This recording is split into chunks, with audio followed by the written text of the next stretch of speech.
What is up, Refuge Nation? You friggin' cats and kittens, you cool kids, you, what else? That's a way better intro. That's pretty good. Yeah, I'm trying, bro.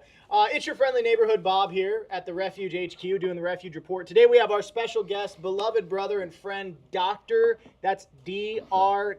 Put a little respect on his name, Trevor Wilkins, the man, the myth, the legend. He takes your brain that is all effed up and he makes it good again, or gooder. Is that the scientific term? Gooder is the official scientific term, and special guest is correct. Yeah, special. Yeah. Oh, he's special.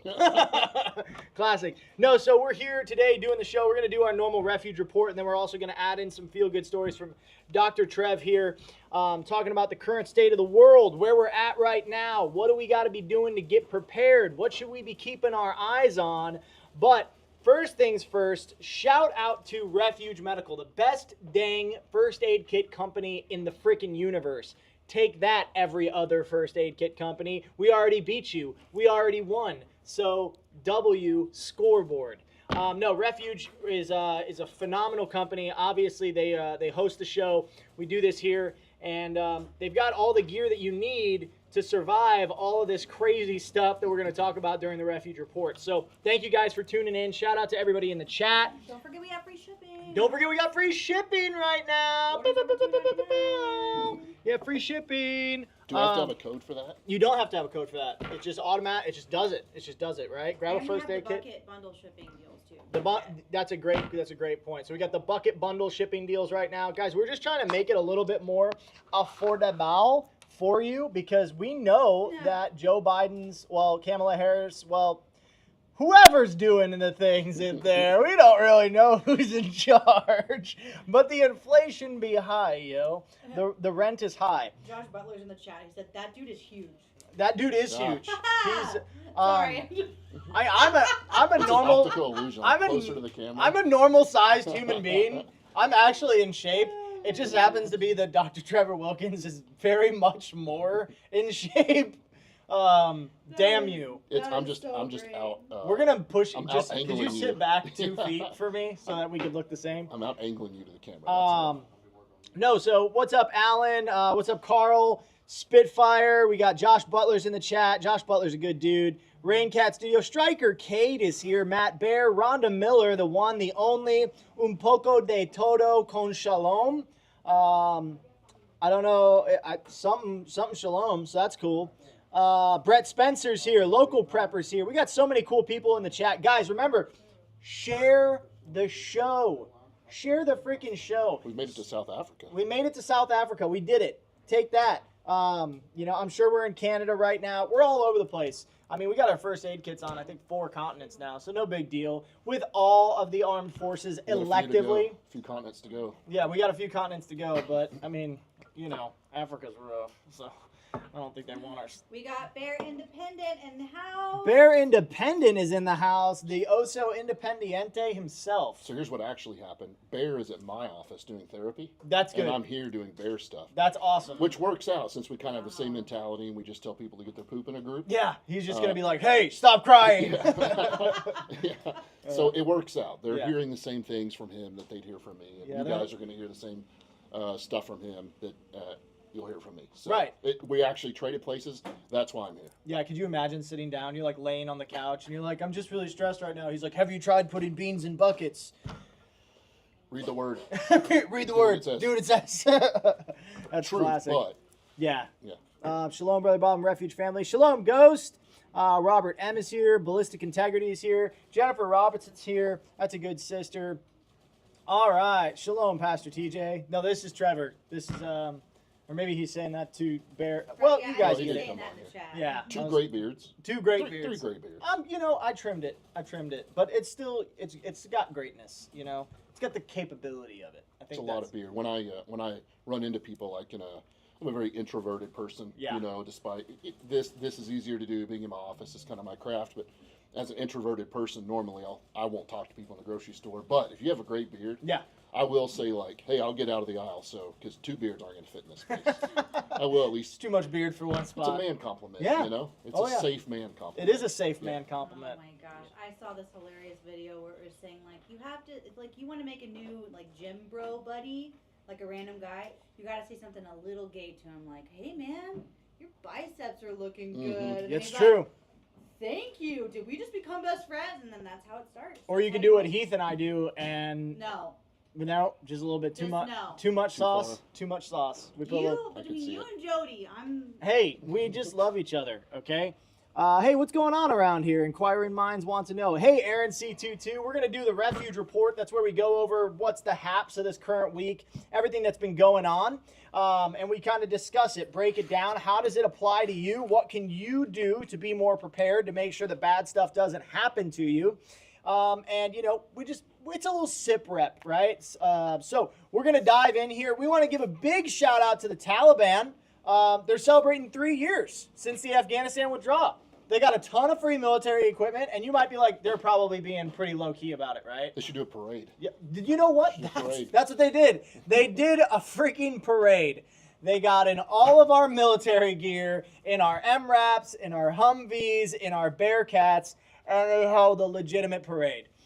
So it's nothing like seeing dudes wearing their Peltors backwards, having their night vision on backwards. Nothing makes you feel better. Is it a legitimate parade? Is legitimate the correct word?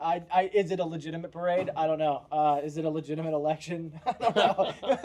Who knows? I mean, it was totally legitimate and free and fair, and I have to say that. Please don't. Yeah. I mean, I know Susan's gone, but I'm sure somebody took her spot and is staring directly at me right now. So shout out to the Taliban for holding its parade that was recently established by the IEA, which is the Islamic Emirate Army. And they featured U.S. military equipment that had been left behind from the pullout in Afghanistan. The parade featured armored vehicles riding down Kandahar's main street while Taliban fighters posed on the vehicles. Helicopters flew overhead. I wonder where they got those helicopters. Helicopter store? Probably a helicopter store. Helicopter store. Yeah, definitely a helicopter They built store. them. They built it. They came up with the technology themselves. It was a totally original idea. It definitely wasn't our stuff. The parade was accomplished by religious music. I wonder what religion. Played from loudspeakers. Christmas music. probably Christmas music. Same thing. The parade was a debut of the newly formed IEA. This is all over X. You can see photos of it. Looks like a great celebration. Tons of candy handed out to kids. Really good time. All 8 of Afghanistan's military corps were renamed by the decree of Taliban Defense Minister Yaqub Mujahid. Sure. Wow. On Sunday. I tried. Just good. Thank you.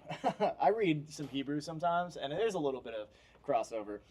Giving them names more agreeable to the extremist group's history and ideology. The 205th Atal Corps stationed in Kandahar was renamed Al-Badir by Yaqub's order, a name often used by Muslim militant groups that refer to an important battle detailed in the Quran. Taliban spokesperson, I can't say that, on Wednesday urged Afghan military pilots who fled during the Taliban takeover to return and put their skills to the service in the new regime. And a celebratory video was released by the Taliban featuring a troop-carrying helicopter. Even better. Let's go over some of the equipment that they were featuring, that they were showing. Very, very cool. 22,174 military tactical vehicles, MTVs, and no big deal, just 22,000 of them. 8,000 military trucks, 634 armored 1117 tanks, 155 armored vehicles, 169 M113 tanks, 42,000 Ranger and Hilux vehicles. Shout out Toyota, getting it with the Hilux. They're the #1 terrorist company in the world, you know. You just gotta, if you're gonna do some terrorist stuff, you gotta ride in a Toyota Hilux. It is great marketing. It is great marketing. They're killing it. They don't even need to release stuff here in the U.S. anymore. They just sell it over there. Every movie. Yeah, literally. 33 Black Hawk helicopters, 43 MD-530 helicopters, 4 transport helicopters, 23 A-29 fighter planes, 28 transport planes, 10 AC-208 military planes, 16,000 telecommunication devices, A partridge and a pear. and a partridge and a pear tree, 16,000 night vision devices. It's not a big number. I just want one. Just one. Just give me one. one. Good I don't grief. understand. We're just like, we'll just leave it. They won't touch it. They're not going to touch They it. won't They touch respect the boundaries, the borders. If we know one thing about terrorists, is they respect the borders. Lots of rules. Lots of Good at rules. following rules. They're great at following rules. And it's just a lousy 358,530 M16s, 126,000 unknown rifles, and 176 rocket launchers, all on display. If you guys have any idea about military kit or tactical kit or anything like that, I recommend you go look at the photos. It is rich. It is rich. I'm talking, dude, everything's on backwards. They have no idea what they're doing. I mean, hey, it sucks that they don't have it, but also, like, you just can't beat training. And it speaks to even more, we talk about this all the time, just because you have something doesn't mean that you know how to use it. If you buy something and it sits in a closet and then you put it on, it's not going to work the way you think it is. Possession does not equal proficiency. All the way up to the Taliban that got a literal army's worth of gear. They still look like noobs. Now, would I want to fight against them? No, I wouldn't. But, you know, just if you want a good chuckle, take a look at their ear protection. It's very funny. It is very, very funny. I'm in a dilemma here. This is kind of like a news report almost, which I've watched. I've watched this 100 times. Oh, really? Obviously. And thank you. But I'm stuck on, do I just stare at the camera and smile like a fake news reporter when the other person's reading the news? Or we're bad at fake news. So I don't know like, what to do with my hands. What do you do with your hands? It's Ricky Bobby moment. So we can give you the next one. You want to read one? Or is it too much? No. No. I'm not a good reader. I'm not a good. Yeah, that makes sense. You're just a doctor. I'm just a doctor. Damn it, man. I'm just gonna be the comic relief and just smile at the camera. Hey, man, that's great. We're happy to have you. Shout out to Trevor for being here. We'll look at any good comments that came up. Helicoptersonly.com. Helicoptersonly.com. Which I was saying in my head, like the farmersonly.com. Yeah. Classic. Now you're stuck with that. That's a good line, Hemi. Yeah, if anybody wants to start a helicopter store, I'm interested. If I could pay the same price that the Taliban paid. My favorite price, actually. Free. Free $99. $99. For free, can it just be taken back from them? Which is also all things how are much possible shipping with Christ. costs right now at Refuge Medical. Yeah, by the way, we got free shipping right now. We're not shipping helicopters, but it comes so quickly that you would have. Or to the Taliban, sorry. Yeah, or to the Taliban. Just saying, really quick. We're not shipping to the Taliban. If you're the Taliban and you're watching this, go away. You have Stop to pay it. shipping. Yeah, you pay shipping, and we're not going to send And it we're to going to you. send you an empty box. I don't know. You don't even get the box. You don't even get the box. Come on. I'll send them something. I'll I'll send them something. Oh, I'll send him something, all right. I'll send him an address. Meet me in the parking lot outside, Taliban. That dude's huge. That dude's huge. Good grief. He's gigantuous. All right, so continuing on in our totally great newscast here that is very professional and very legitimate. Take that, YouTube. This is all the news, by the way, so you can't shut us down, YouTube, no matter how much you try. This is a really interesting story. I think we all should onboard this and what's happening in our legal system right now. A parolee turns himself in after a stabbing death in Southern California Walmart. So, a felon on parole. Now, you're never going to guess what he was on parole for. You'll never guess, all right? Crimes. No, I'm just kidding. You know, you can't guess. He was on parole. He turned himself into law enforcement on August 5th in connection with a stabbing death of a woman in Walmart, right?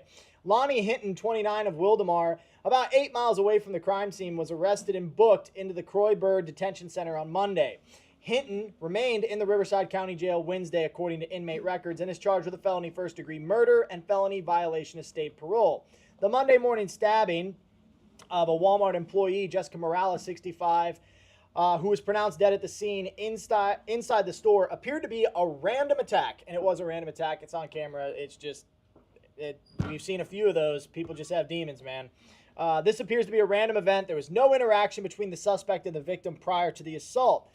Hinton was released from state prison earlier this year after a robbery conviction and was on parole. His conviction stemmed from a November 2020 arrest in connection to a stabbing at a Paris, California restaurant also located in Riversdale County. He's good at this. He's good. He puts the knife into it, you know. So, sheriff's deputies say they arrived within minutes of the stabbing and found an adult male restaurant employee with several stab wounds. The employee survived the attack this time, according to Sheriff's Department. Following investigation, deputies arrested Hinton and charged him with assault with a deadly weapon, causing great bodily injury. However, that was dismissed, which reported he was convicted of 1 count of felony robbery and 1 misdemeanor petty theft count after that. So, he gets arrested for stabbing somebody almost to death, multiple times. They're like, well, it's just a misunderstanding. It's okay. We'll let him go this time. Be good. Gets arrested again for felony theft. And they're like, it's hard out here in these streets. He seems like a good guy. He's only had the one stabbing. We'll let him go. Let's blame mental health. We'll blame mental health. And you would know nothing about that. Right. And so we'll let him go this time. He just was struggling, rough time, depression, anxiety, all that stuff. Then now he's back in the streets and stabs another person to death. So, it's weird. It's almost like you could see it coming. you know what? I think Ray Charles could have saw that coming. I'll tell you right now, Stevie Wonder saw that from a mile away. Our younger audience just got confused. Yeah, they're like, who's Stevie Charles? He plays the piano. He plays the piano. He's good. He's a good piano player. No, so Rue Pinal said, wait, you mean they didn't rehab in prison? No, come on, man. No, can you believe it? The prison system was not built to rehabilitate you. That's weird. I don't know, man. Probably just a random happenstance that doesn't occur all across the country all the time. And repeatedly. and you probably shouldn't have medical gear on you, on your person, in case crazy people got released from jail and are stabbing people. Yeah, or jelly bean launchers, whatever they could have, in their possession, which we never see criminals with jelly bean launchers. That never happens. Mm-hmm. They never acquire those illegally. I never saw it in 20 years. Yeah. You were a police officer for how long? 18 years. 18 years, right? And before that, an EMT. An EMT for years. Yeah, you never saw a criminal with a gun. No, well, it's against the rules. It's against the rules. Damn it! I always forget that. I always forget that.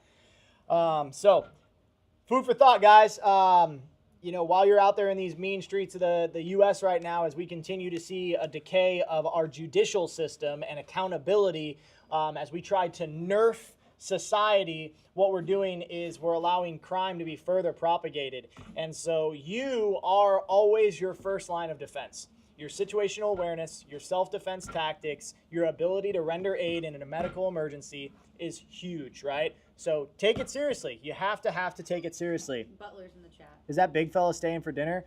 No, I could not afford that. Come on. It's a lot of protein. That's a lot of protein. It's like 4 steaks just to keep that guy fed. Good grief.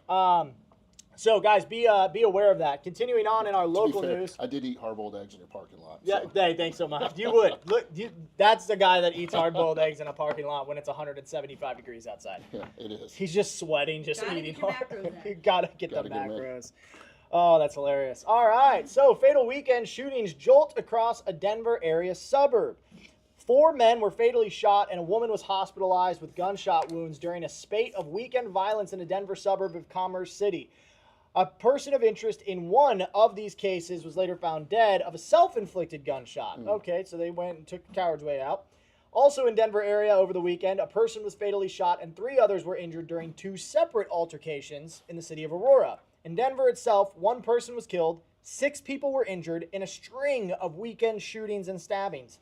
Commerce City Police Department spokesperson Joanna Small described it as an incredibly new and violent weekend for the fast-expanding community of only about 70,000 people. So new. Yeah, so new, so violent, so fast, which is located just northeast of Denver near the city's airport. Now, they're not moving any illegal immigrants into Denver, though. They're probably, I wouldn't think so. No, why would they? They would. It's illegal. Yeah, well, that's illegal, and they're definitely not flying them into Denver airport. So I'm sure that has no coalition. I don't think we've had any illegal people come to the country. Well, that's right, because we have Kamala, and she's the border czar. Yeah. Well, no, but she's not. but that, she's not. though. She's not that. She's done a really good job, but she also made sure to let us know that when she gets elected, she's going to do an even better job. Right. So when she gets into office, because she's not now. Got it. Okay, so we're all tracking here. Yeah. It's not the deterioration of a first world country. You're fine. All right, so Commerce City Police Department spokesperson Joanna Smalls called it an incredibly new and violent weekend. We average maybe about 5 or 6 homicides a year, is what she said. We're now talking about 4 homicides and a person in critical condition in 39 hours. But I thought crime rates were going down, Bob. Crime rates are going down. Everything's great. Don't pay attention. Don't look around you, right? The fact that these crimes are not related is even more baffling. Really, she says. Baffling is the word. Baffling. They're new. This is new. Potential motives in the shooting were not released. Why would we release that? Hurt people. Yeah, hurt people, man. The first happened Friday night in the parking lot of a Commerce City 7-Eleven. A man and a woman were shot. The latter then died. The woman remained hospitalized in critical condition on Sunday morning. Officers later tried to contact a man who had been driving a truck involved in the shooting, but he fled and was found dead as a result of a suicide on Sunday morning. On Saturday evening, a man was fatally shot in the parking lot of a public park with a pool in Commerce City. A person was taken into custody, but Smalls declined to give any further details. Later that night, officers responded to shots fired during a gunfight that was detected by Commerce City's gunshot monitoring system. The officers encountered a stolen vehicle with 3 people that fled and later crashed. They always do. Pause. They have a gunshot monitoring system. Oh, yes. But they don't experience. Well, that's why they monitor the gunshots. Okay. And Yeah. monitoring stops things. And that's what I was just gonna say. What a good Okay. deterrent. Okay. If I know They one thing might about. hear it, so I better not. That's right. Also, it's probably a gun-free zone, so they don't even have it. They can't bring it in there. If you try to bring a gun into a gun-free zone, a force field stops you. The second that you try to pass through, you can't make it. Yeah. Guys, this is inside of a suburb outside of Denver. They usually saw 4 to 5 homicides a year. They saw 5 homicides in 39 hours. Well, there's 70 problems that lead up to this, but one in this particular case is, well, that crime's always happened in the city. Yeah. Right? That's always happened downtown or in the bad parts of town. So clearly, it's not going to come up here. Right, Where we no. pay more for our homes. Yeah, no, that would never happen here. Right. Yeah, so if I know one thing, stupid and evil know no zip code. They are undiscriminate. Thank you so much, R. Heath, for that super chat. That's our second one. Oh, really? Yeah. Man. Yeah, EDC, 2 refuge kits and 2 jelly bean launchers. She's just... I thought was like, whoa. She's like, everybody freeze right now. Nobody do anything evil. She's got that. That's awesome, dude. Another other one, Shalom Refuge Nation. Shalom, shalom. Thank you so much for those super chats. We greatly appreciate that, guys. Seriously, that's a huge blessing to us and for the studio. That allows Lauren to maybe buy a new microphone one day or cords that work. It helps her with her budget. That's very, very cool. So that's awesome. Those Raven systems stop all shootings, like Thanos moving into a house down the street. Yeah. I actually heard a fire call on the fire radio to disregard as someone burnt popcorn and triggered an alarm. TJ was actually talking about this yesterday on a call. What happens is a lot of times these systems, they'll misread. And so cars with loud exhaust that backfire, that are running too lean, it'll cause misreads and false alarms. And it allows for complacency to take place. And with that complacency, now your response times are even more abysmal than they were before you had the system. Well, and even if they are detecting gunshots, we can now say that, no, the number's actually probably lower in our city. Yeah. Because it's usually false. Right. It's usually we false. Can't prove that, but... You have no data to prove that. Yeah. Oh, dude, it's Spicy Snafu. What's up? Oh, shit, it's Dr. Trevor. The beard is as glorious in person as it is on the internet. There you go. He would know. I've stood this close to him. Yep. Now says it's a hologram. That is a hologram. This is AI. Yeah. The whole thing Just is the hologram. no, just the beard. He's not even Yeah. you push your hand. Oh, that's so funny.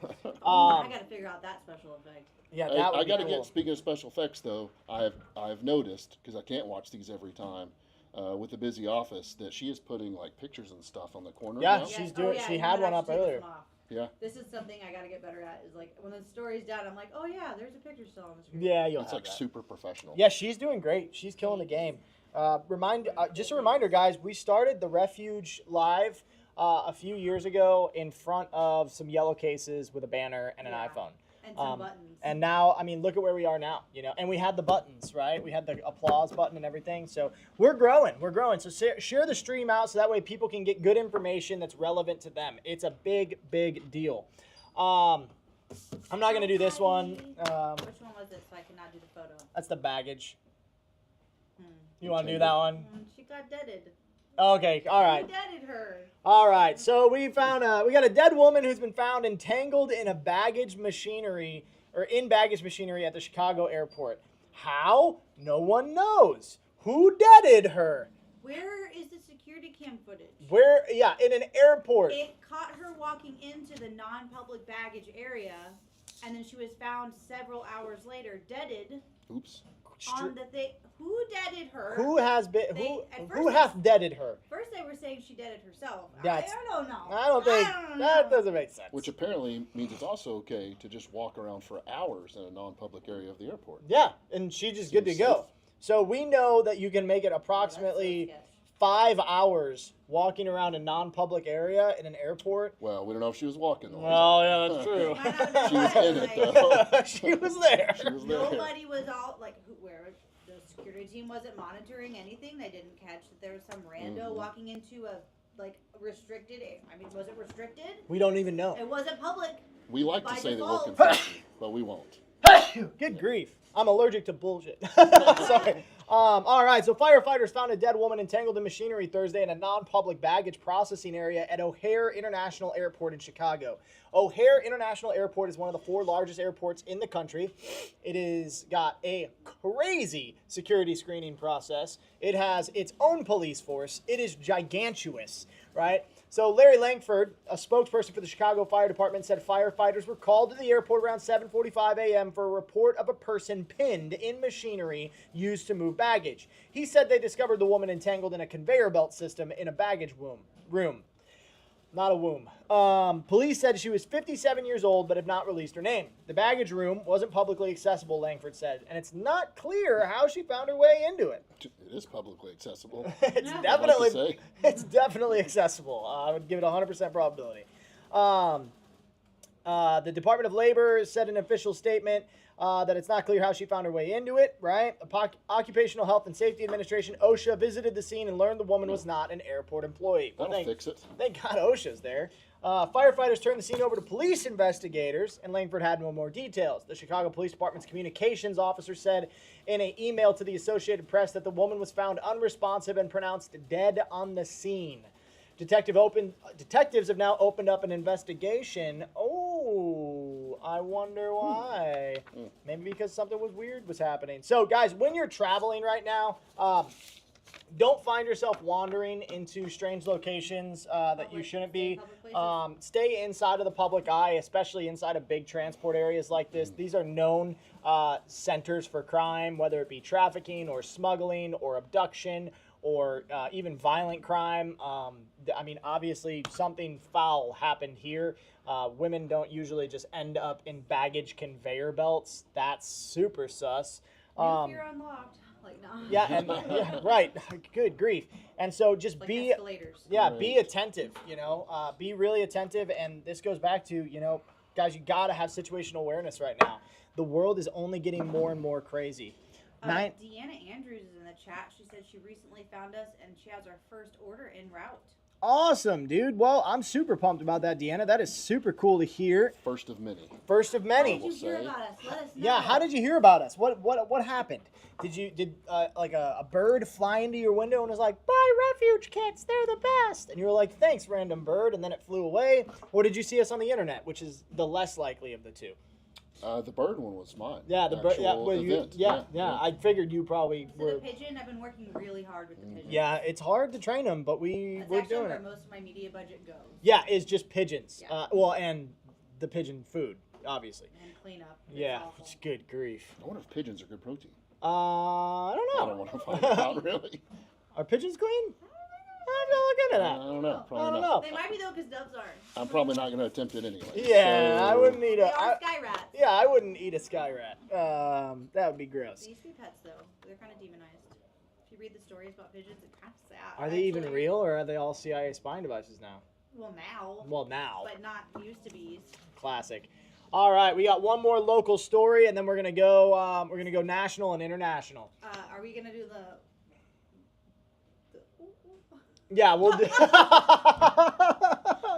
that is not graphic said, now. I know for sure one of those stories is that. So. Yeah. Oh, yeah. We'll talk about it. All right. John Smith said, that graphic. Any update on when kiddo kits will be back? Want to send those to the school with kiddos. Lauren is checking that information right now through our high-speed customer service database and processing fulfillment center. It's her computer. They're available. Right now. You're up. Oh, they're on pre-order. They're on pre-order. So they are orderable. They're orderable, and that's just because Mike is building them probably today and tomorrow. We just had a bunch of stuff come in. Yeah, I'd place the order today, John Smith, and they'd come to you super fast. There's literally work going on 4 feet over there. Yeah, there's a sewing machine right there, and there's people packing kits right there. This is it's a live facility. You guys are listening to the orchestra of it going down, right? All right, so we got 4 injured in a shooting at Virginia State University, and police have multiple suspects.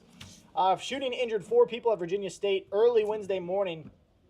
Police said charges are pending against multiple suspects, and there's no further threat to the community. Officers responded to a report of a shooting at the university south of Richmond around 12:30 a.m. and found 4 people who were shot. Chesterfield County Police said in a news release all 4 were taken to the hospital with injuries not considered life-threatening. Bad aim. None of the victims or suspects are enrolled. Such a morbid thing to ever say. It's bad aim. It's true, man. That's what we do. Sorry. Wait, who are you saying? What are you, an owl? Who, what? Who are you saying had bad aim? The shooters? Oh, okay. Not the cops. No, not the cops. The cops didn't. I'm glad they had bad aim. Yeah. It's a good thing.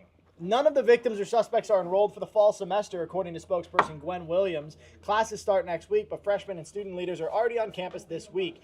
County and university police are investigating. No officers discharged firearms. So the police officers also didn't have to aim. So, which is very interesting. So you have a bunch of people that are congregating all around Virginia State in the middle of the night, which is when great things happen, and a large shooting breaks out. So, I've heard the best things happen after 10. Yeah. Super intelligent decision-making age. Yeah. Oh, I'm sure Sounds that they were wise middle-aged people. Ask yourself. Just gave a cat to a Leo with a cheap Chinese knockoff. Daypack Dad, you are freaking awesome, man. You could literally save that dude's life. Yep. They don't know. I didn't know.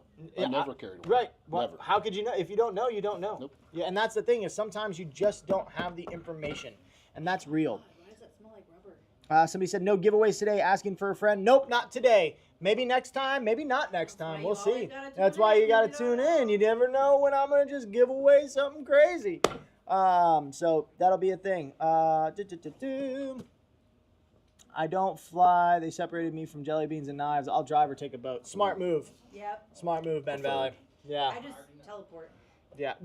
Dude, talk to me after class. I'd love to learn how you do that. All right. So we're going to do one national news and then we'll go international because it's rather interesting, our international stories. In national news, this is just a quick one. You guys have heard about him.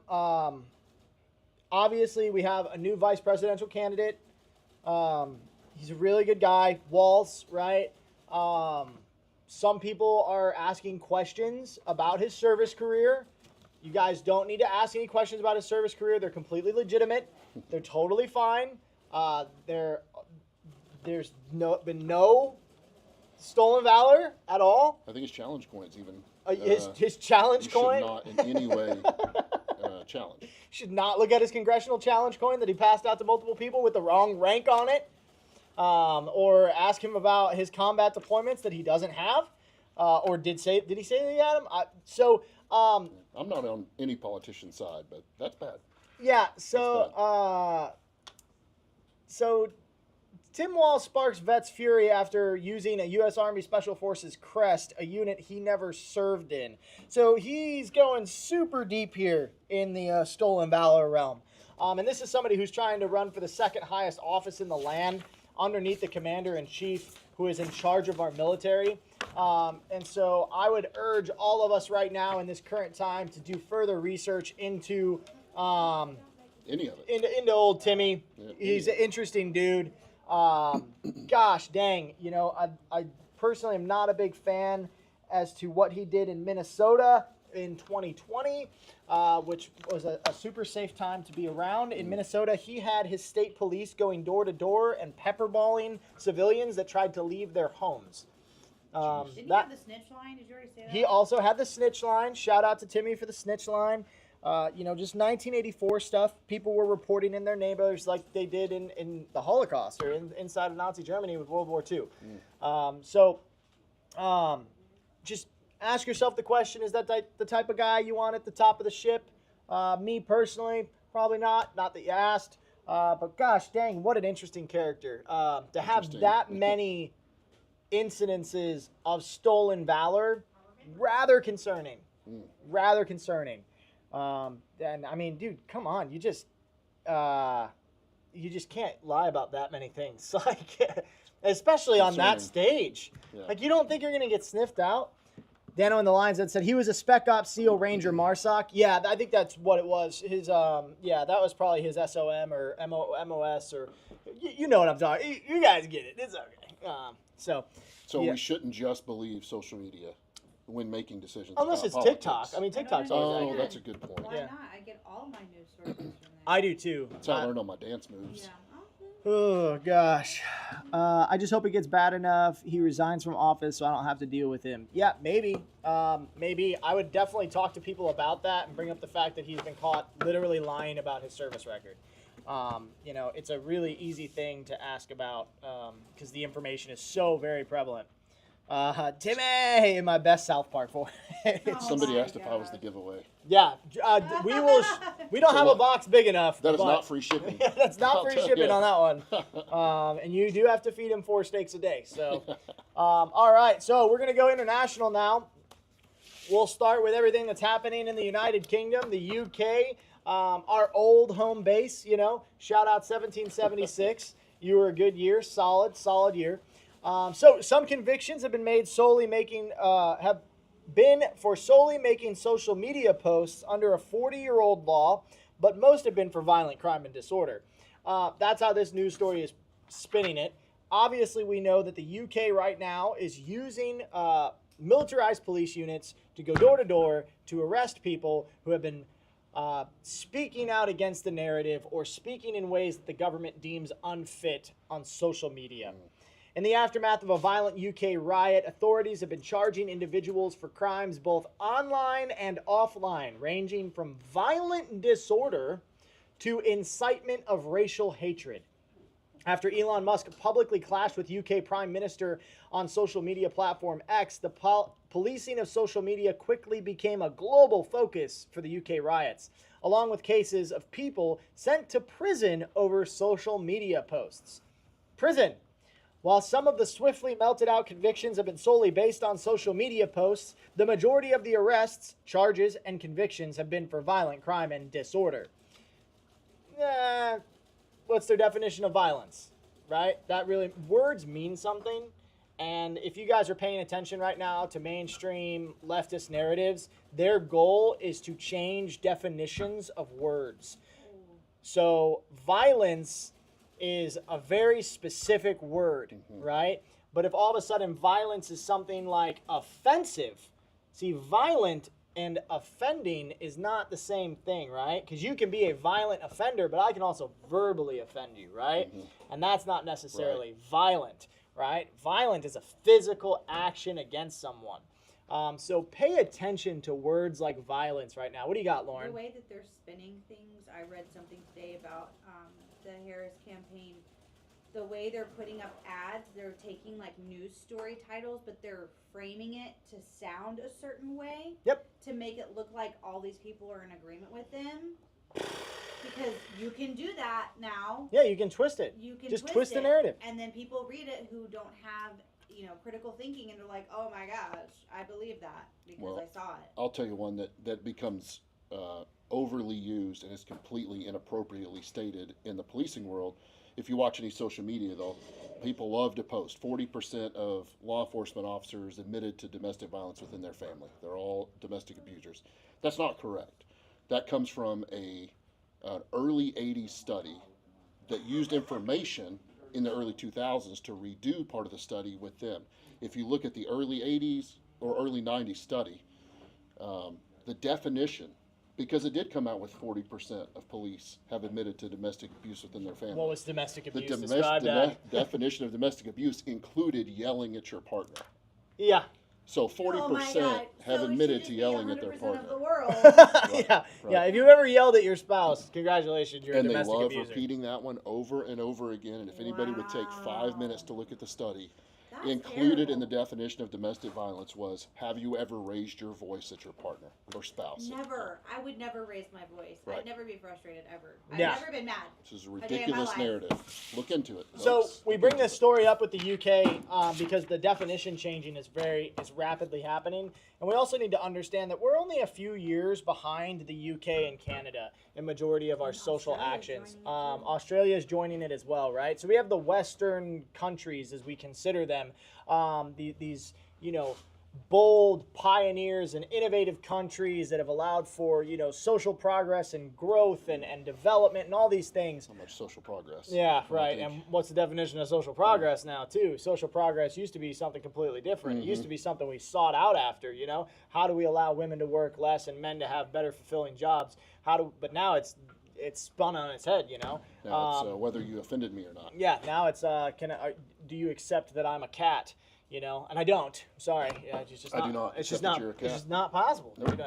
Unless we're talking tourniquets. I just don't see it. So be mindful of what's happening in the UK right now. It is a fastly escalating situation. There are riots on multiple sides. Most of them stemming from certain groups of people that won't be named on this platform. The most tolerant groups of people that maybe are new to that area. I don't know. Maybe they just recently moved there through new means, trying to, convince you to follow the way that they follow or the religion that they follow. Or maybe they have a law system. We'll just call it Sharia, something like that. Shimona? Yeah, Familiar. similar to Shimona. So be very, very cautious right now. It's not just as to what you're posting or as to what you're partaking in online, but as to any bills or legislation that are coming into your state. Not saying that, you have the biggest effect, but, we still are somewhat of a free country. And so we have to take that very, very seriously. And I think this goes deeper as you see these riots happening. I think it's very possible that we could see this in the U.S. We've had 12 million of our closest friends come to visit.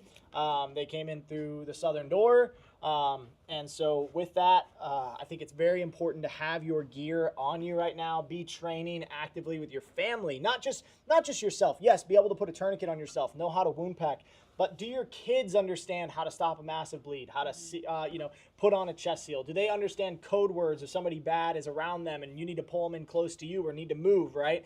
Are you practicing situational awareness games with your wife and your kids? All of these different things that are great assets to make you a better functioning team.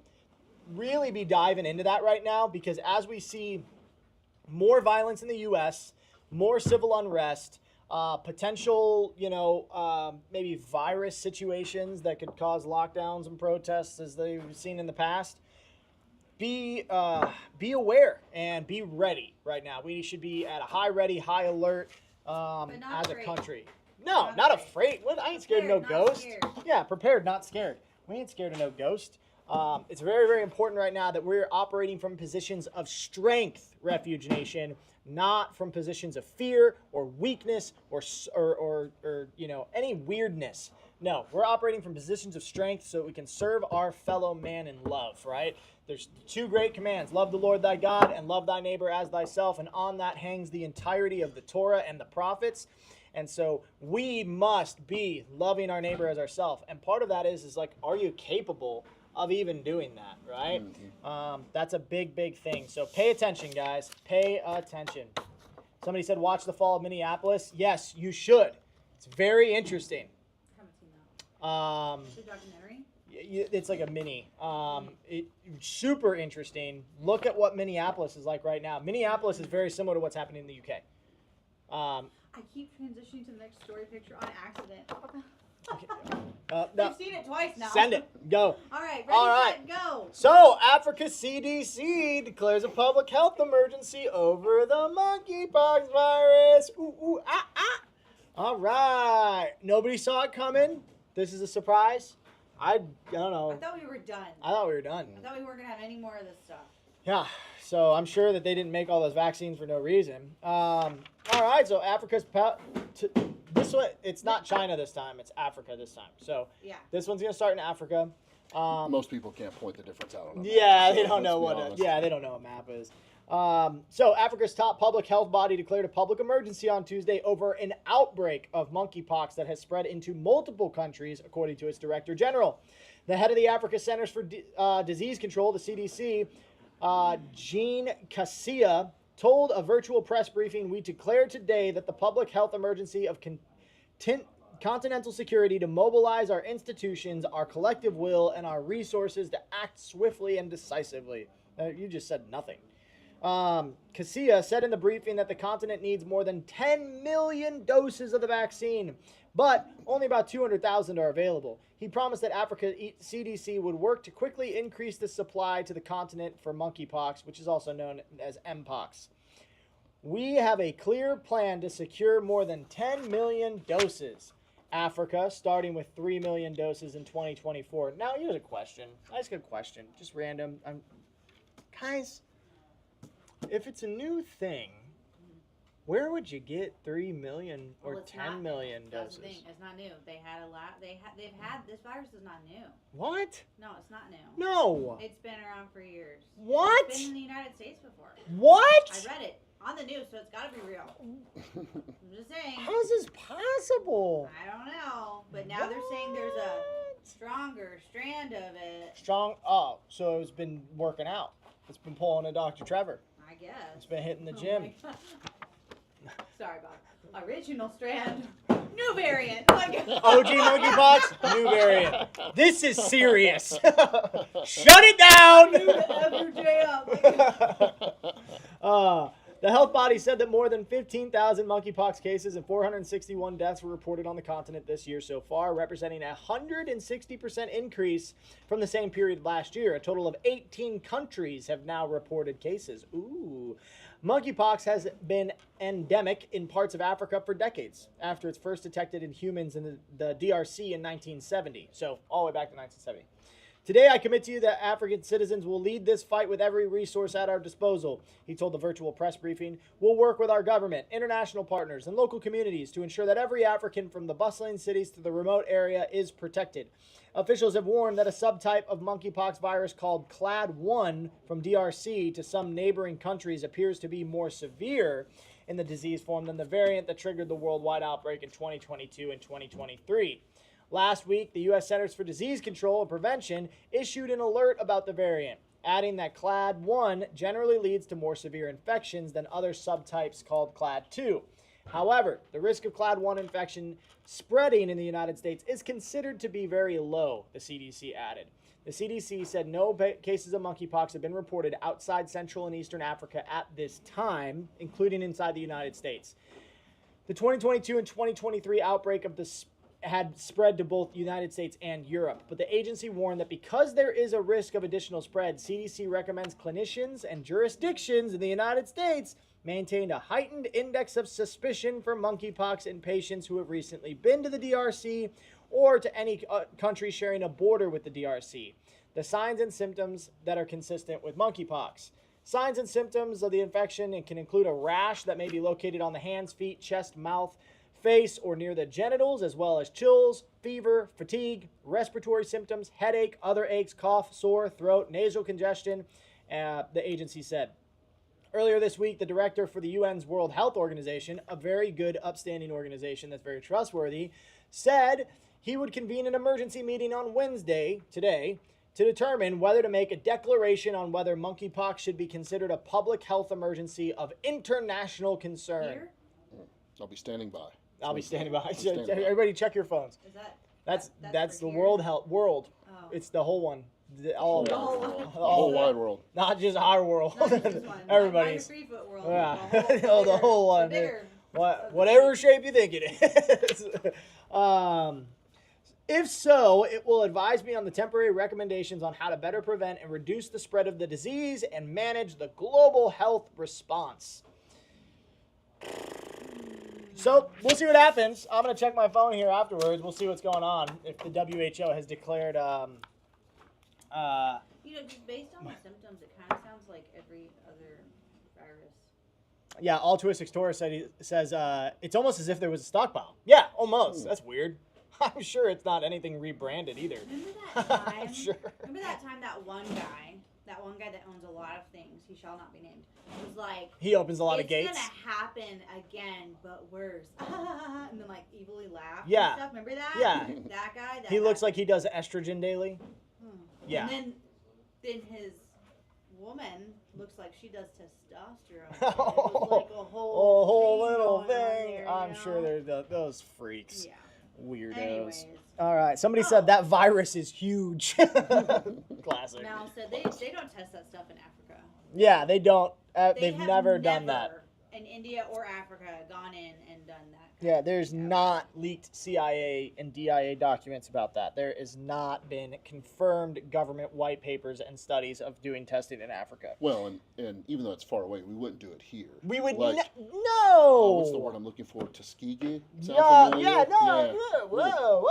no. We would never give away smallpox blankets. What are you talking about? We're really good people.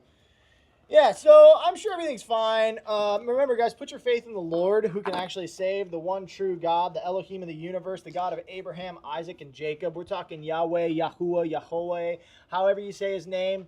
No disrespect or anything like that or judgment, but we're talking about the same God who came, lived, and died for us, the Messiah, Jesus the Christ, Yahushua, the Messiah, our King and Lord. So put your faith in him, because he saves, right? We don't need to worry about anything else. What you got? What's going on? My phone just gave me an email. Breaking World Health Organization issues emergency declaration. I kid you not. Dude, No, look on your phone. I got an email about it? Yeah. They just have my email? We caused that. We caused that. Caused it to happen. Oh, I bet you this. Hold on. We literally caused that to happen right now. Because they care what we think. It's all right, guys. Live breaking news. The World Health Organization has declared that it's a, what is it? It's an emergency declaration. Hold on, let's look and see. Oh, that's why. It's from the Epoch Times. How funny. Okay.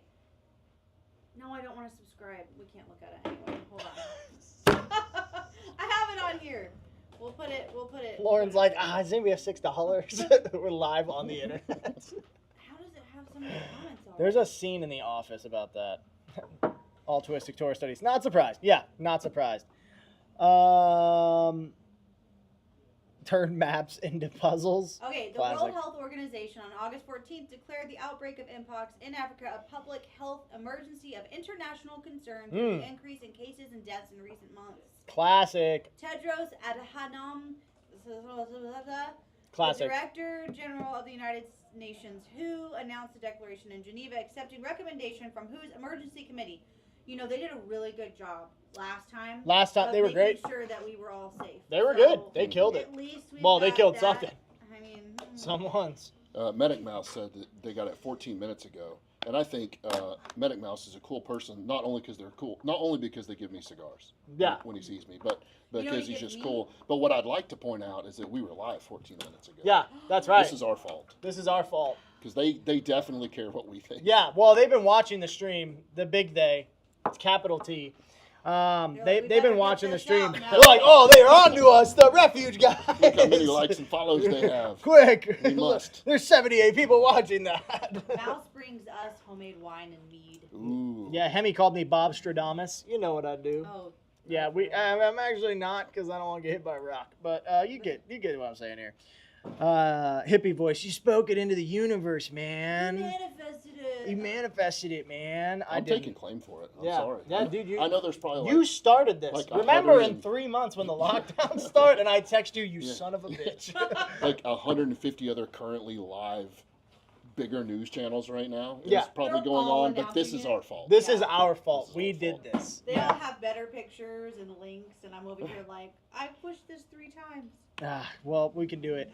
All right, so that's the last of the news stories today. I did want to give you guys a resource. We got a lot of different people that follow the channel, a lot of different individuals from different backgrounds, whether you're law enforcement, whether you're prior military, current enlisted, or you're a veteran who served in combat or didn't even see combat.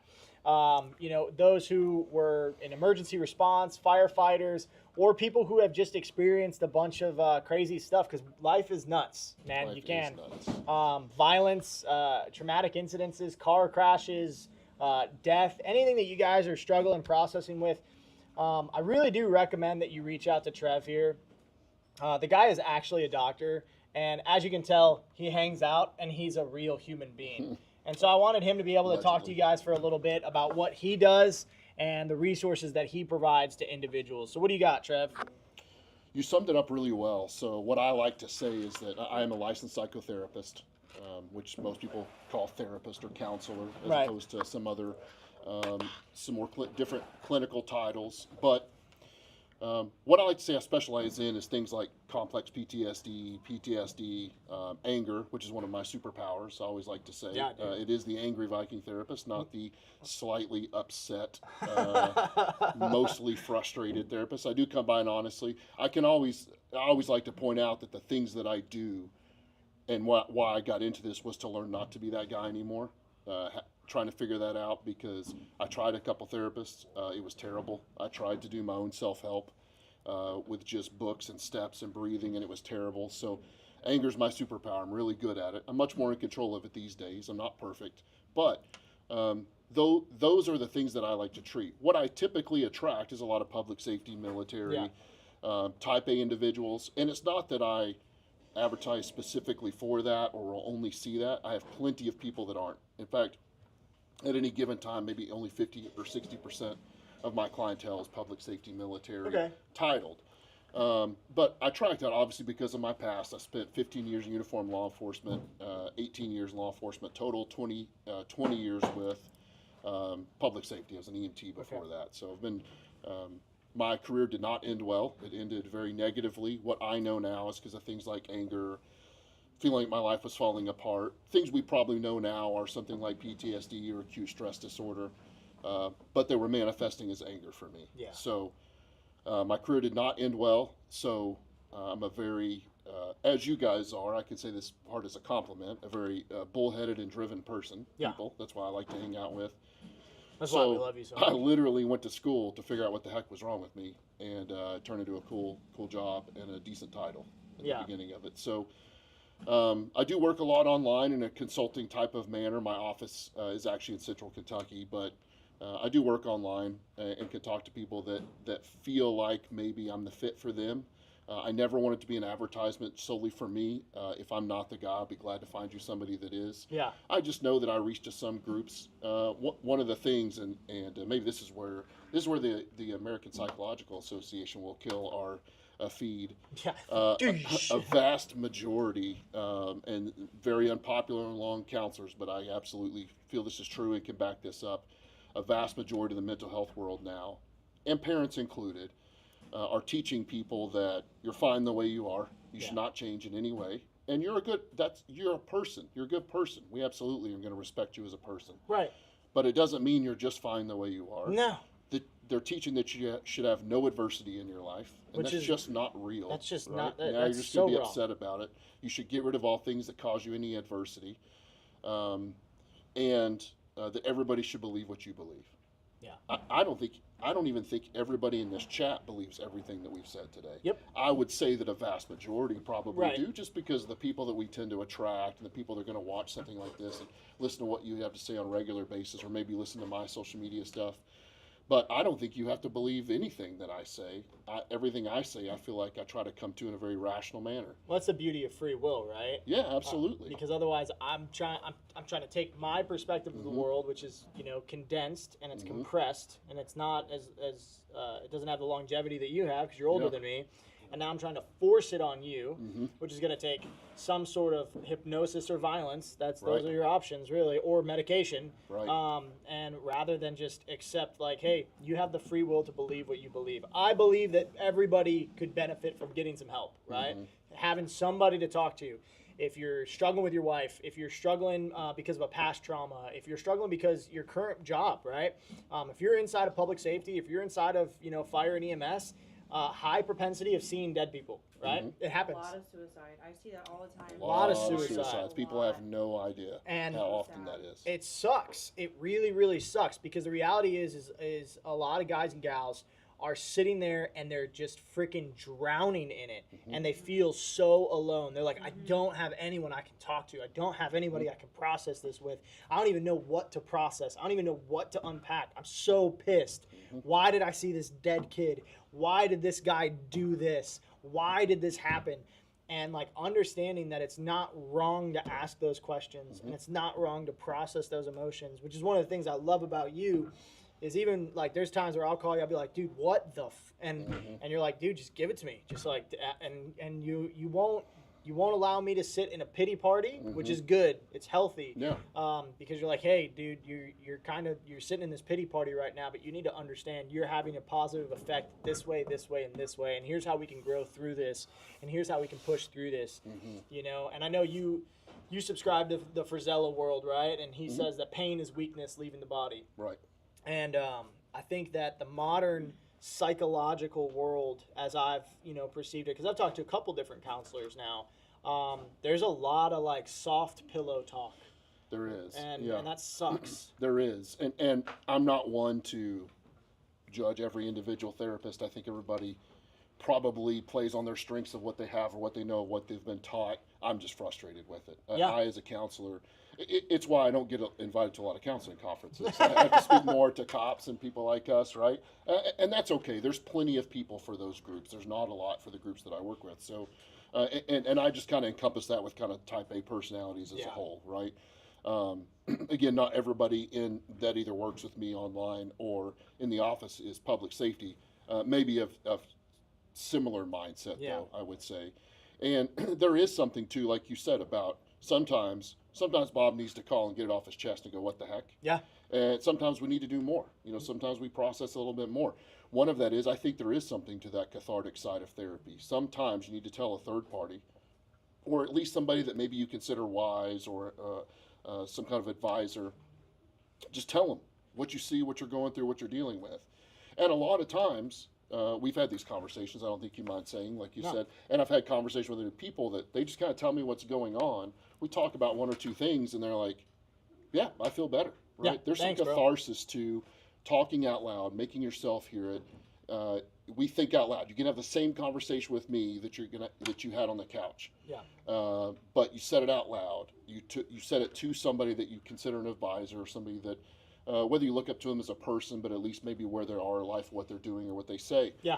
And there's some catharsis to that. There is a piece to how many times I've had conversations and gone, oh, crap, I know what to do now. Yep. This makes total sense. Now, there is pieces further to that, two modalities that I wholeheartedly subscribe to, or EMDR, which is eye movement desensitization reprocessing. I think is the king for PTSD, is the king for processing trauma. There are some times where it's overused, which I think some people get into a trick bag with, and rational motor behavior therapy. So REBT is the change of the philosophy, understanding that it's not what happens to us that causes our discomfort, it's what our belief of what happens to us was. And that doesn't mean we're going to change bad things into good. Right. Terrible things are terrible things, but the example I always like to give, even though it's kind of extreme, everybody that was alive during 9/11 knows where they were standing when it happened, or when they heard about it or saw. I could tell you, I saw the second plane hit. I know exactly where I was. Yep. Changed everything. The vast majority of people in this country thought that was horrible. Yeah. And was depressed and anxious and sad, maybe traumatized, Yeah. right? There were people in this world that thought that was pretty cool, right? There were people in this world that thought that was amazing. Best thing they've ever seen. It's an extreme example, but what that tells me, and the philosophy I come from, is that it's not the event that causes the emotion. It definitely impacts It's the us. perception. But if it were the event, we'd all have the same emotion every single time. Yeah. And that's a big example. It's definitely down to just calls you take in law enforcement, conversations you have with somebody on the road, right? Yeah. And that doesn't mean we're going to be all fluffy pillow talk. We Right. don't have to be there. I still want to be vigilant. I still carry my, what do you guys call them, jelly bean shooter? Yeah, jelly bean launchers. It rhymes with a MiG. Yeah. MiG P250. Yeah, right. I have your guys' ankle kit on my ankle right now. Yeah. I have your med kit in Right. my You truck. gotta throw the leg on the table. I was thinking about that, but I don't know if I'm as flexible as Bear is. I don't know how he does that. Every time he does it, I think I fall out of my chair. Yeah. But I have your ankle kit on my ankle right now. And that's not a plug because you guys are my friends. And Yeah. you guys are my friends. We've fostered a relationship over years Yeah. to be able to do this. And it's fun to do this stuff, but I still want to be vigilant. I still want to, be proficient with my things. I have taken your guys' training and advised on some training, Yep. to make sure that Dude, that we're doing I asked right. you advisory questions yesterday. Yesterday, we Yeah, had a great literally conversation. yesterday. Yep. Even if you didn't know I was here. Yeah, Which I is didn't funny. even know you were here. Yeah. I was like, hey, dude, I just got to ask you some questions. You're like, I'm 45 Like- minutes away. I was like, you son in of a route. biscuit.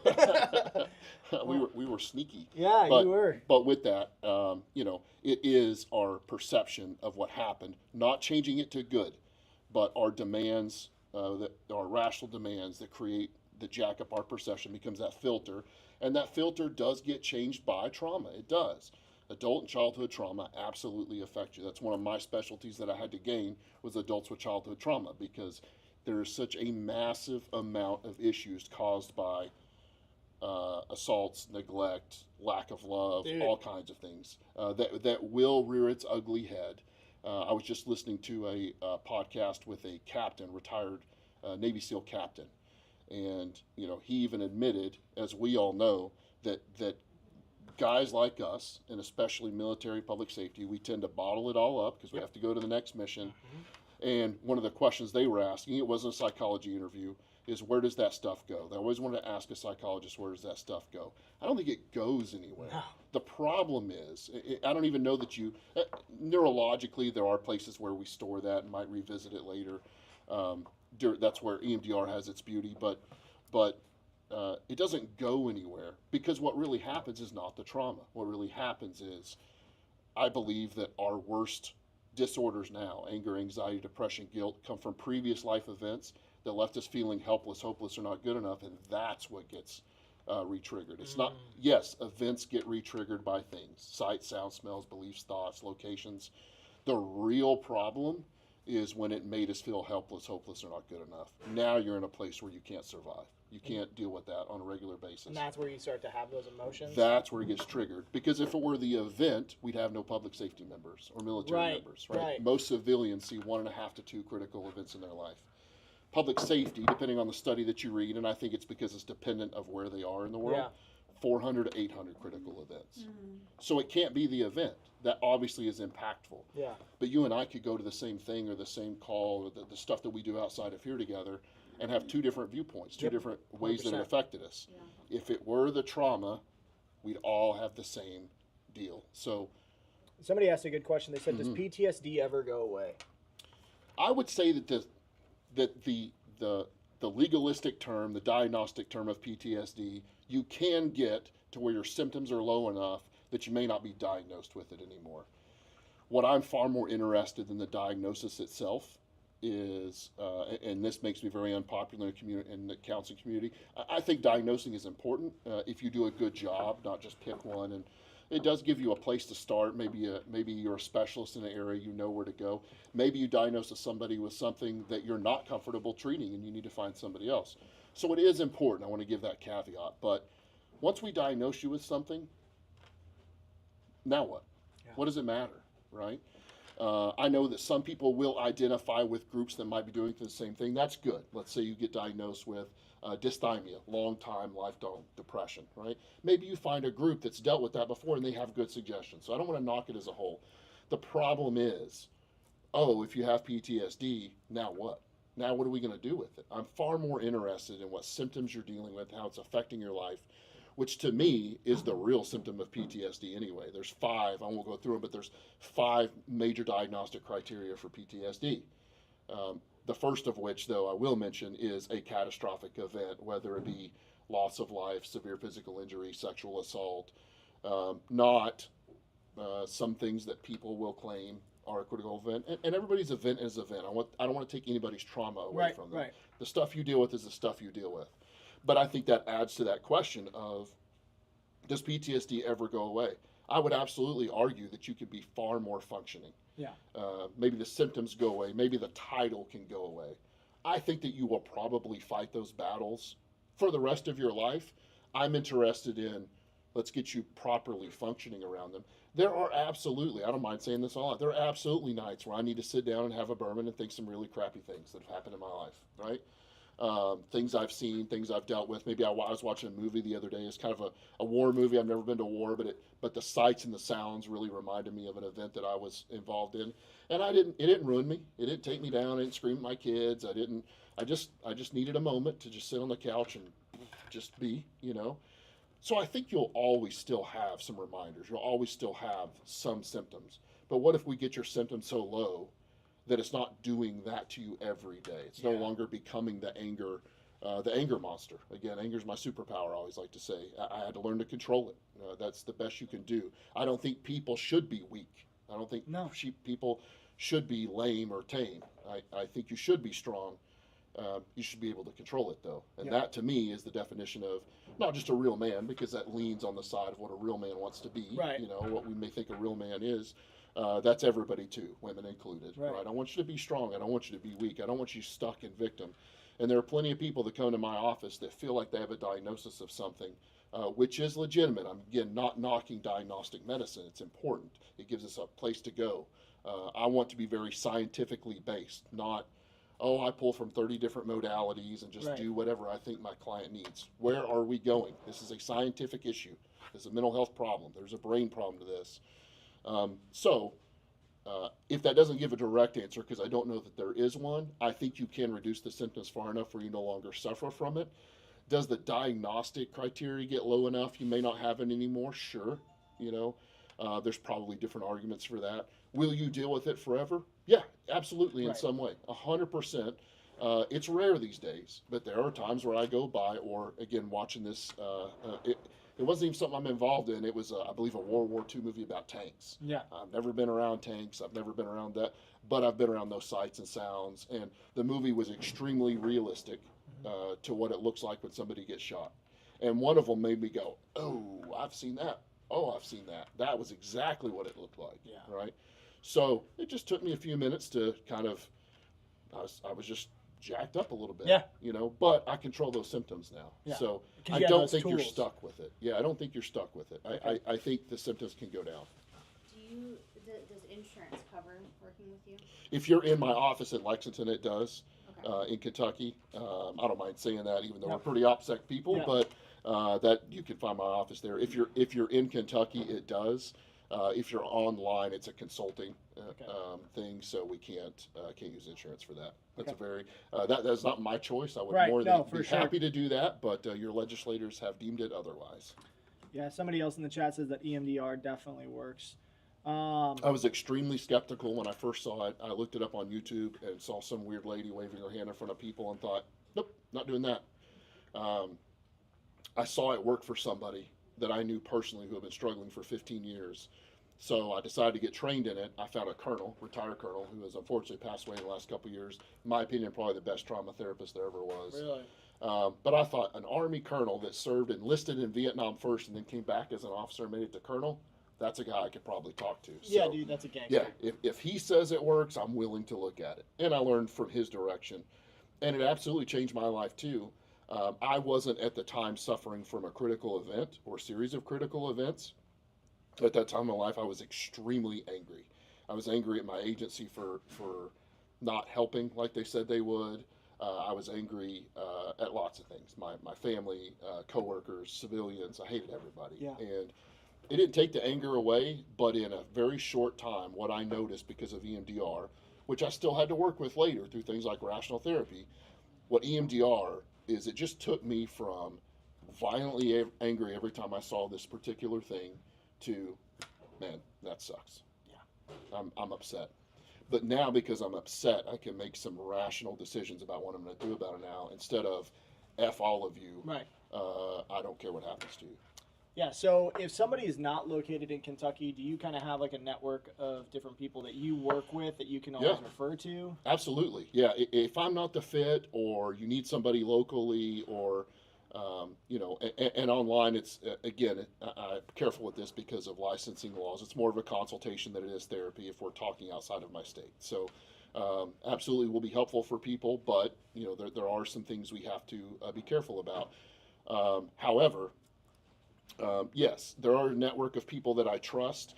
If EMDR sounds like something you need, and again, it is not a fix-all. There are far too many therapists that use it as a fix-all. Right. The IMDRIA, Eye Movement Desensitization Reprocessing International Association, IMDRIA.org, keeps a list, and you can go on there, search by location, insurance, what they are. You can read their profiles.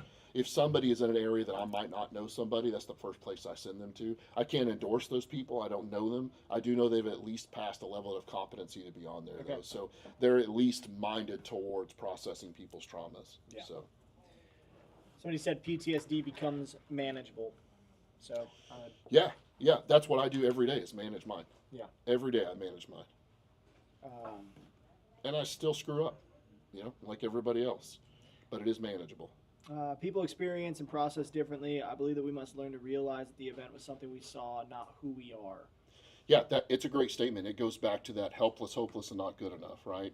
And one of the things that I always talk about with anger, when I first started talking about anger in my office, I thought, because the people that I would attract were like me, anger has served me in my life. Right. You know, if you've ever fought somebody Yeah, it's helped you win in a the lot of ditch by fights. yourself, anger. Yeah, I'm not the guy to say anger's never worked. It absolutely works. There's righteous anger and there's irrational anger. Yeah. But I always thought that I was going to have to tell guys like me that anger was bad and teach them why. Right? I thought in my head guys would be coming in saying like, no, I don't have a problem. But I always say this statement, and it always seems to click with people. The anger that's bad is the one that when it happens, 15 minutes later, you're sitting on the couch feeling like a piece of crap because you did it again, right? Yeah. And every You're like, person I talk to makes that same face and does that same thing. Oh, yep, I know that one. Yep. Right? I know that one. So it's not about just thinking better. It's not about being happy. It's not about never letting things bother you or be angry. The trick is if that leaves you feeling, as that comment was, that it's not about me, it was a thing I saw. If it will take away from the helpless, hopeless, not good enough, man, that's a life-changing event. It's a life-changing event because I guarantee you, for the traumas that do affect you, if when I bring it up and we do some things, you're still struggling with it, and we do some things that send you back to the earliest time that you felt that way, I guarantee there's one in there. I guarantee there's one in there that even if you've done well with it in your life, you've realized it's not about you, it was a perpetrator, it was a family member. If you have felt betrayed and had that helpless, hopeless, and not good enough, even to the point of fight or flight or not, that's what you're carrying. Yeah. That's what you're carrying. And we were talking about fight or flight yesterday, actually. Yes. There's a lot of people that think that they've experienced fight or flight, and they haven't. They've been very scared, which is different. But a fight or flight response is a physiological response that happens in your body where you have zero control over what you are doing. Your body is going, like you are either physically fighting or you are physically fleeing. And it is an actual physiological response. And so if you've ever had that, processing through with a professional like AVT, that event, whatever the event was, right, is very, very important. I personally have experienced that, and I've had to process through what the heck. I had to remember what happened. Because I didn't even remember, like my brain compartmentalized it and was like, we're going to set this over here. And then, random trigger would happen. And it's like, congratulations, now we're back. And we're remembering that entire event, or at least parts of that event. And so Well, it just puts you in a place where you're having trouble processing anything else. Yeah. Right? If I'm stuck in that loop, and my kid comes and asks me something that they need, the answer might be a little bit different. I'm not a rage monster to my kids. Right. I've never laid my hands inappropriately on my family at all. But I'm going to irrationally answer that very different, as opposed to being able to think more through this process, not be triggered by it, not be reminded of it, not go into that space because, nobody sits at home and drinks a 30-pack of beer just for no reason whatsoever, right? They do it because it's getting rid of those demons, whether it is a critical event or whether it is that feelings of helplessness and hopelessness. And we talked about this yesterday. I would never, and I know you're saying too, we'd never take away from somebody's critical event. No, Bad is bad. No. But, and I don't wish fight or flight on anybody. No. I'm glad No. we have it. But if you've truly been in a life-threatening incident that's been fight or flight, that changes the brain. We have brain scans that show it absolutely changes the brain. It changes your sensitivity to some of that stuff, right? Think about it this way really quickly, in that, when the brain detects a real emergency, it gives your body some things that you need in order to deal with that, right? Speeds up your heart to get more blood. You breathe faster to get more oxygen. Your body heats up so your tendons and ligaments don't tear. It's like you stretch, get into a fight or an emergency. It gives you a dump of adrenaline so you're stronger. We've seen incidences where people are very stronger. It shuts off your digestive system because, as it turns out, not so handy to go to the bathroom in an emergency. So it shuts it off. That's why you get dry mouth when you're nervous. And hones your senses in, gives you tunnel vision, right? Those are the things we need in a real emergency. Well, What is a panic attack, an anxiety attack, or what my problem was, I submit to an anger attack. Heart racing, breathing fast, sweating for no reason, stomach's jacked up, shaking from adrenaline, senses are messed up, right? Your body's doing what it's supposed to be doing. She's doing it at the wrong dang time, right? We're not crazy or messed up or broken or stupid or uneducated or not strong enough. Your body's doing what it's supposed to be doing. We need to get some stuff in there, which to me is the cognitive processing part of it, not just blocking it out, not just learning to take 5 deep breaths. If many of you are like me, many of my clients will ask me, maybe they're new in the process, and and they're like, what can I do when I get angry? And what I tell them, I give them some advice, obviously, but the first thing I say is don't get angry.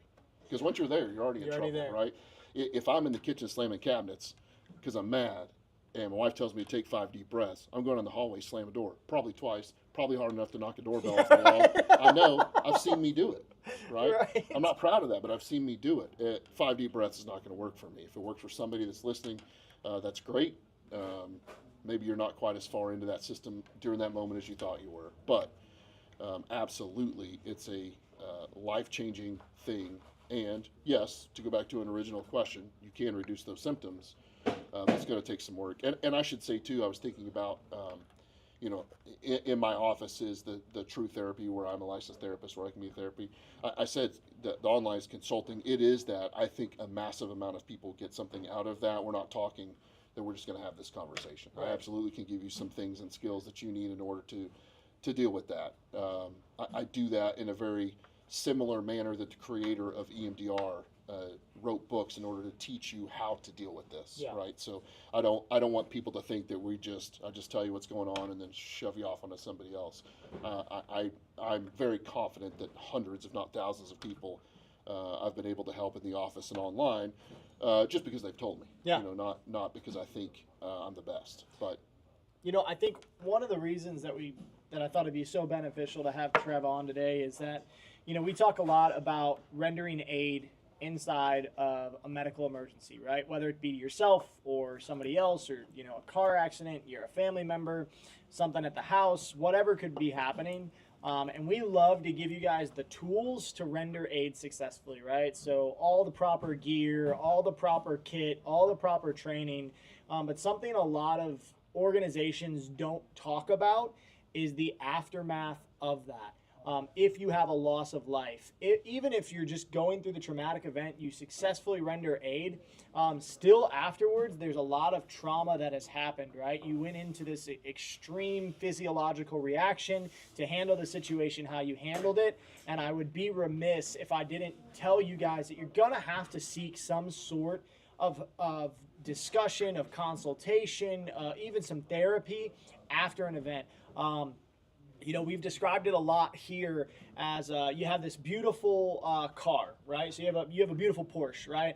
And you're driving down the road with the Porsche, and then all of a sudden you take it off road, right? And so you're off road, you're hitting the rocks and the bumps and everything, and then you take it back on road, right? The car is still a car. The car can still drive down the road.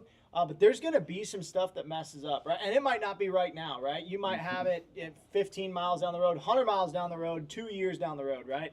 But something happened to that vehicle because that's not the way that it was specifically designed to drive, right? And so we do this with our bodies. We'll go down off the road, right?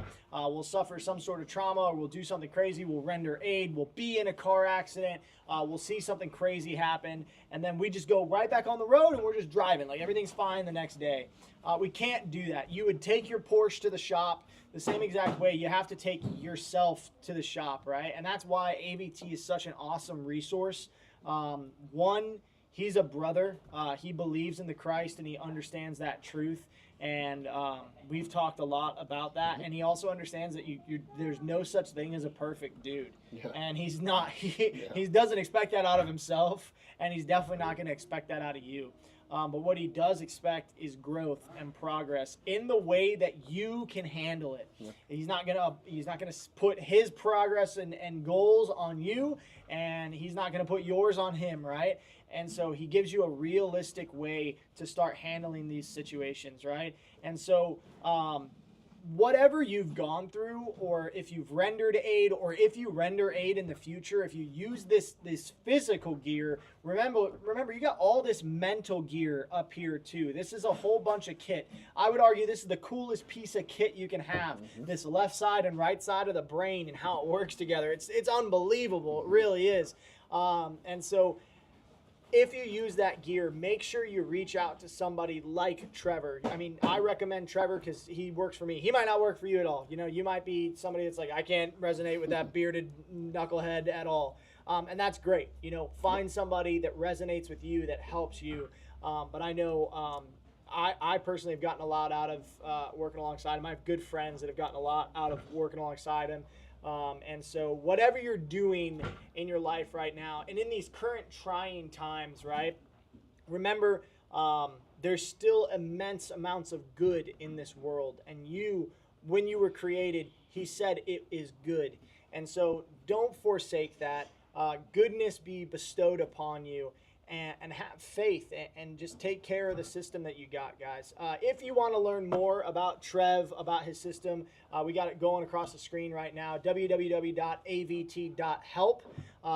He's a great resource. I mean, he'll pick up the phone and talk to you, you know. And if you guys need resources, reach out to him. He's plugged in, he knows where to go, and he knows who to talk to. So with that, that's going to be our show for today. We thank you guys so much for being here. Please carry an effing AVT. No, carry an effing tourniquet. Not free shipping. I like switch to the ending. We're back. The ending's not yet. Say goodbye. Bye, guys. Great job, Lauren. That was traumatic for her.